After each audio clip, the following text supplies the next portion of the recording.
So the first thing I'm going to do is I'm going to start melting a stick of butter.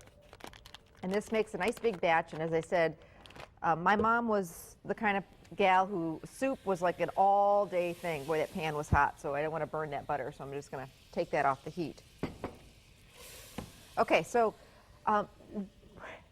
Anne, my rock star and hero, love you, was the onion chopper extraordinaire, because this soup recipe takes a lot of sliced onions. So get ready to cry a little bit. But we found that a mandolin really made life easier. So the soup recipe calls for 5 pounds of yellow onion. Make sure you use the yellow, the sweet onion. And we've got this great little gadget, a mandolin, and these guys have really come down in price. So these are, so you know, if you do a lot of slicing and dicing and you find it kind of a pain, you might want to try one of these, pick one of them up. Look at these giant onions. We figured they're about a pound a piece, so about 5 big onions is what we're looking for. And you know, when you're using a mandolin, it's real important to use one of the guards so we don't slice up any of my finger. Don't want to do that. Anne was all excited about this. She said, I started doing these by hand, and then the heck with it. Tried the old mandolin, and it really worked nicely. So just kind of press on it, slice it up, and you'll get these gorgeous onion rings. And these are pretty sweet. They're actually not making me tear up too much. They're okay. Okay, one more. Anne did most of the work, but I just wanted to show you how great this mandolin works. And we're doing it right over the bowl. What am I doing wrong? Shove it into the oven. Okay, give it more muscle, you're saying? I usually do it by hand. I have to be honest. I don't have a ton of gadgets in my kitchen at home, but I can see how this really is nice, because slicing of those onions is a lot of work. All right, we're almost done. All right. That's good enough. Perfect. And they don't have to be perfect slices, but that did work nicely, Anne. You were right. All right, so my stick of butter is melted. I'm going to get my onions in here. Every little last one of them. And we want to cook these low and slow. It's going to take about a half hour or so. What am I doing wrong? Oh, I got an onion hanging. Would you like to eat that one? No? No raw onions? Anne is my partner in crime today, behind the scenes here. Got to tell you the story behind this French onion soup, because there's a great one. My college roommate, I went to Marquette, and my college roommate lived in St. Louis. So freshman year, I went home with her. My family was in Arizona, so it was a lot easier on holidays and things like that to go to her family's place, and less expensive than to fly all the way to Arizona. So anyway, I think it was Thanksgiving, and I was with her family, and we were doing some shopping like everybody does Thanksgiving weekend. And we went to this department store in St. Louis, and it was called, it's not around anymore, sadly, Famous Bar. Now, do you remember, I'm dating myself, and I know Abby, my producer, is now rolling her eyes. Oh, she's telling one of her stories. I wasn't even born yet. But do you remember when department stores actually had really great places for lunch? Yeah. It was kind of like the whole thing. You'd go shopping, and then you'd have lunch right at the store. And, you know, really reasonable, wonderful lunches back in the day. Prangies downtown, exactly, Greg. And I worked at the Boston store in Milwaukee, at Brookwood Square, and they had a wonderful restaurant. I don't know if they still do. But anyway, and these were sit-down restaurants with, you know, waiters and waitresses and all that kind of good stuff. So anyway, this Famous Bar, my roommate says we have to go there for lunch and get their French onion soup. And so I love French onion soup, just like the next person, love it. And I see this line of people. I mean, we're talking huge, serious line. And everyone, you stand in line and you get the French onion soup there I mean, this is how it was. People were lined up for it, and it kind of, I remember some sort of maybe like a conveyor belt thing where it was, you know, coming under the broiler and they were toasting the bread, all these bowls. And I just remember taking one bite of it and saying, this is the best darn French onion soup I've ever had.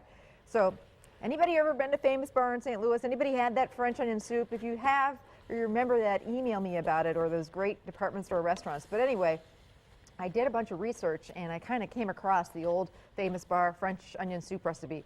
And I don't think, you know, the department store isn't in existence anymore that I know of, and neither is the French onion soup, but man, was it good. But basically, this is kind of a spin-off of their recipe. So basically, we're going to take these onions and cook them low and slow, and they're going to get caramelized. They're going to get brown. Now, we don't have, it's only an hour-long show, so we're going to have to kind of use your imagination on this, but low and slow until they get caramelized and wonderful, and then we're going to start dumping a bunch of ingredients in. So first of all, we're going to dump some beef stock in, and the recipe calls for about 12 to 16, 14 cups of beef stock, which we figured was about 2.5 boxes. So dump, dump, dump. Full recipe's online. There's quite a few ingredients in it. And then you're going to save 2 cups of that beef stock. Now, the French onion soup at this famous bar was a little thicker than the French onion soup that you may be used to, and that's what I love so much about it. So they used a little flour to thicken it up. So I'm going to show you how that all goes together. So now I'm going to do half a cup of dry white wine. If you don't like to cook with wine, just add some more stock. It's not the end of the world. Don't worry about it. It's all going to be wonderful. Bay leaf goes in there, and some black pepper. So at this point, you're going to let this cook for about an hour. A little bit of salt in here too. So with soups, all soups, you really have to season as you go. If you try and throw some salt in there at the very end, you're just really going to taste the salt. So that's really important to kind of taste and season as you go. So we're going to let this cook low and slow for about an hour. Go do your laundry. This Sunday is my big soup making day at my house. So that's the day that you'll find me in the kitchen making soup. And so this is a perfect all day soup recipe to make. So we've got the rest of that beef stock, and I'm going to take that beef stock and I'm going to whisk in the 2 cups of beef stock, 3/4 cup of flour. Now I like to use, when I'm doing things that I worry about, as in I worry about lumps, when I'm doing gravies and things like that, I like to use that flour that's in a canister, that blue canister. It's called Wondra, and that way you wouldn't ruin this entire batch of soup after you took all the time cooking those onions low and slow and wonderful. You wouldn't want to pour this in here and then all of a sudden get some lumps. So I'm being cautious. Not that you would necessarily get lumps if you use the regular all-purpose flour, but we're going to play it safe and use the Wondra stuff. So I whisked together the 2 cups of beef stock and the 3/4 cup of flour, and I'm going to get this in. And that's just going to give this onion soup, it's going to coat the back of a spoon, so it's not going to be real broth-like once this comes to a boil, and it's just going to be wonderful. Now the other thing I'm going to add, and this is a nice ingredient that I'm, pretty sure that they did to their famous bar, French onion soup, is I'm adding a little bit of browning sauce. Now this is something I always keep in my pantry, because when it comes to making turkey at Thanksgiving, that gravy's just not tasting just like it should, or it just doesn't have that brown color, or if I'm making a beef roast and the gravy again isn't just quite there. I always know that a little bit of this will probably do the trick. What is this stuff? I have no idea, to be honest. It's basically caramel coloring, vegetable base, so it's onions, carrots, things like that. It's a gravy enhancer is what it is. And in most cases it does the trick. The one thing about it though, a little can go a long way. So we're talking start out with a little and you can always add more. Once you put too much in, you really can't go back. But you see how it's a browning sauce. See how it browned it right up? So it really gives it a great color and just enhances the flavor a little bit. So this is going to come to a boil, and that flour in there is going to thicken things up. And then just taste as you go, and season if it needs a little more salt or pepper. If it gets a little bit too thick, you can always add some more stock or some water. Don't be afraid of adding water to soups when they get really thick. If you do it in doses, a little bit here, a little bit there, it should be just fine for you. I just want to show you the soup. Now, one thing that they say they did when they did the research about the famous bar soup is that they refrigerated the entire batch overnight and then warmed it the next day and then served it. Kind of like the same idea as, how spaghetti sauce always takes that much more wonderful the next day. Now, I usually don't have the patience for that. If I'm going to cook and smell French onion soup all day long in my kitchen, I'm going to be eating it that night. So that's up to you.